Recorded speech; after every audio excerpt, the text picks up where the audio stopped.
ಮೋದಿ ದಕ್ಷಿಣ ದಂಡಯಾತ್ರೆ, ಮೋದಿ ಕುದುರೆಗೆ ಸಿದ್ದು ಲಗಾಮು. ಏನಿದು ಬಿಜೆಪಿ ಕಾರ್ಯತಂತ್ರ? ಬಿಜೆಪಿ ಮತ್ತು ಮೋದಿ ವರ್ಚಸ್ಸು ಏನಿದ್ರು ಅದು ಉತ್ತರ ಭಾರತದಲ್ಲಿ ಮಾತ್ರ. ದಕ್ಷಿಣ ಭಾರತದಲ್ಲಿ ಬಿಜೆಪಿ ಬೇಳೆ ಬೇಯಲ್ಲ ಅನ್ನೋ ಮಾತುಗಳಿವೆ. ಕಳೆದ ಲೋಕಸಭಾ ಚುನಾವಣೆಯಲ್ಲೂ ಕೂಡ ಕರ್ನಾಟಕ ಬಿಟ್ಟರೆ ದಕ್ಷಿಣ ಭಾರತದಲ್ಲಿ ಬಿಜೆಪಿ ಹೆಚ್ಚು ಸ್ಥಾನಗಳನ್ನ ಗೆದ್ದಿರಲಿಲ್ಲ. ಕರ್ನಾಟಕದಲ್ಲಿ 25 ಮತ್ತು ತೆಲಂಗಾಣದಲ್ಲಿ 2 ಸೀಟ್ ಬಿಟ್ಟರೆ ದಕ್ಷಿಣದಲ್ಲಿ ಮೋದಿ ಮ್ಯಾಜಿಕ್ ವರ್ಕೌಟ್ ಆಗಿರಲೇ ಇಲ್ಲ. ಆದ್ರೆ ಈ ಸಲ ಕರ್ನಾಟಕದಲ್ಲೂ ಮೋದಿ ಅಶ್ವಮೇಧ ಕುದುರೆಯನ್ನು ಸಿದ್ದರಾಮಯ್ಯ ಕಟ್ಟಿ ಹಾಕೋದು ಗ್ಯಾರಂಟಿ. ಹೀಗಾಗಿ ಕರ್ನಾಟಕದಲ್ಲಿ ಬೀಳೋ ಹೊಡೆತಕ್ಕೆ ಮದ್ದು ಅರಿಯಲು ಬಿಜೆಪಿ ನಾಯಕರು ಪ್ರಧಾನಿ ಮೋದಿ ಅವರನ್ನ ದಕ್ಷಿಣ ಭಾರತದ ಬೇರೊಂದು ರಾಜ್ಯದಿಂದ ಆ ಕಡೆ ಕೆಳಿಸೋ ಪ್ಲಾನ್ ನಡೆಸುತ್ತಿದ್ದಾರೆ. ಹಾಗಾದ್ರೆ ಏನದು ಪ್ಲಾನ್ ಅಂದ್ರ ಅದನ್ನ ಡೀಟೇಲ್ ಆಗಿ ತೋರಿಸ್ತೀವಿ. ಆದ್ರೆ ಅದಕ್ಕಿಂತ ಮೊದಲು ಹಲೋ ಕನ್ನಡ ಯೂಟ್ಯೂಬ್ ಚಾನೆಲ್ ಅನ್ನು ಸಬ್ಸ್ಕ್ರೈಬ್ ಮಾಡ್ಕೊಳ್ಳಿ.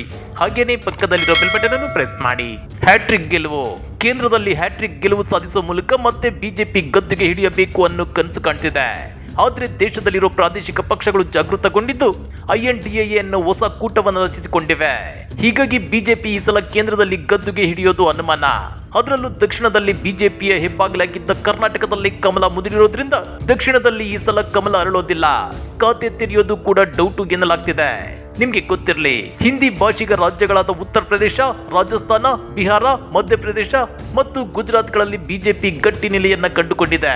ಆ ರಾಜ್ಯಗಳಲ್ಲಿ ಹಿಂದುತ್ವ ಹಾಗೂ ಹಿಂದಿ ಭಾಷಾ ಅಸ್ಮಿತೆಯನ್ನೇ ಬಂಡವಾಳ ಮಾಡಿಕೊಂಡಿರೋ ಬಿಜೆಪಿ ಕಳೆದ 2 ಬಾರಿಯ ಲೋಕಸಭಾ ಚುನಾವಣೆಯಲ್ಲಿ ಅಭೂತಪೂರ್ವ ಗೆಲುವನ್ನು ಸಾಧಿಸಿದೆ.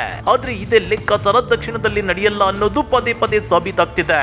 ಹೀಗಿದ್ರು ಇತ್ತೀಚೆಗೆ ತೆಲಂಗಾಣ ವಿಧಾನಸಭಾ ಚುನಾವಣೆಯಲ್ಲಿ 8 ಸೀಟು ಗೆದ್ದಿದ್ದೇ ತಡ ಬಿಜೆಪಿ ಕನಸಿಗೆ ಮತ್ತಷ್ಟು ಹುಮ್ಮಸ್ಸು ಬಂದಿದೆ. ಬಿಜೆಪಿ ಹೈಕಮಾಂಡ್ ತೆಲಂಗಾಣವನ್ನ ತನ್ನ ಭದ್ರಕೋಟೆಯನ್ನಾಗಿಸಿಕೊಂಡು ದಕ್ಷಿಣ ಭಾರತದಾದ್ಯಂತ ತನ್ನ ಪ್ರಭಾವವನ್ನು ವಿಸ್ತರಿಸುವ ಗುರಿಯೊಂದಿಗೆ ತೆಲಂಗಾಣವನ್ನ ಕಾರ್ಯತಂತ್ರವಾಗಿ ಅಭಿವೃದ್ಧಿಪಡಿಸಿದೆ.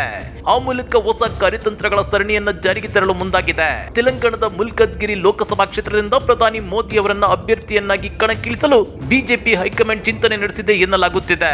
ಮೋದಿ ಇಲ್ಲಿಂದ ಸ್ಪರ್ಧಿಸಿದ್ರೆ ಅದರ ಎಫೆಕ್ಟ್ ಕರ್ನಾಟಕ ಮತ್ತು ತಮಿಳುನಾಡಿಗೂ ತಟ್ಟುತ್ತೆ ಅನ್ನೋ ಲೆಕ್ಕಾಚಾರಗಳು ನಡೀತಿವೆ. ಮುಲ್ಕಜ್ಗಿರಿ ಲೋಕಸಭಾ ಕ್ಷೇತ್ರ ಎಲ್ಲ ರಾಜ್ಯಗಳ ನಿವಾಸಿಗಳನ್ನ ಹೊಂದಿರೋ ಮಿನಿ ಭಾರತವಾಗಿದ್ದು ಮತದಾರರ ದೃಷ್ಟಿಯಿಂದ ಅತಿ ದೊಡ್ಡ ಕ್ಷೇತ್ರವಾಗಿದೆ. ಇದರ ಬೆನ್ನಲ್ಲೇ ಇತರೆ ರಾಜಕೀಯ ಪಕ್ಷಗಳ ನಾಯಕರು ಅಂದ್ರೆ ವಿಶೇಷವಾಗಿ BRS ನ ನಾಯಕರು ಲೋಕಸಭಾ ಚುನಾವಣೆಗೆ ಮುಂಚಿತವಾಗಿ ಬಿಜೆಪಿ ಸೇರಲು ಯೋಚಿಸುತ್ತಿದ್ದಾರೆ ಅನ್ನೋ ಸುದ್ದಿ ಹರಿದಾಡ್ತಿದೆ.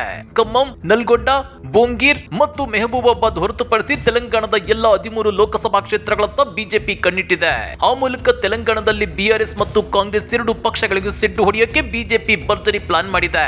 ಈ ರಾಜಕೀಯ ಬೆಳವಣಿಗೆಗಳ ಮೇಲೆ ಬೆಳಕು ಚೆಲ್ಲುವ ಮೂಲಕ ಬಿಜೆಪಿ ಹೈಕಮಾಂಡ್ ನಿಂದ ಅಧಿಕೃತ ಹೇಳಿಕೆ ಶೀಘ್ರದಲ್ಲೇ ಹೊರಬೀಳುತ್ತೆ ಅನ್ನೋ ನಿರೀಕ್ಷೆಗಳಿವೆ. ಹಾಗಾದ್ರೆ ಮೋದಿ ತೆಲಂಗಾಣದ ಮಲ್ಕಜ್ಗಿರಿ ಲೋಕಸಭಾ ಕ್ಷೇತ್ರದಿಂದ ಸ್ಪರ್ಧಿಸಿದ್ರೆ ಗೆಲ್ತಾರಾ?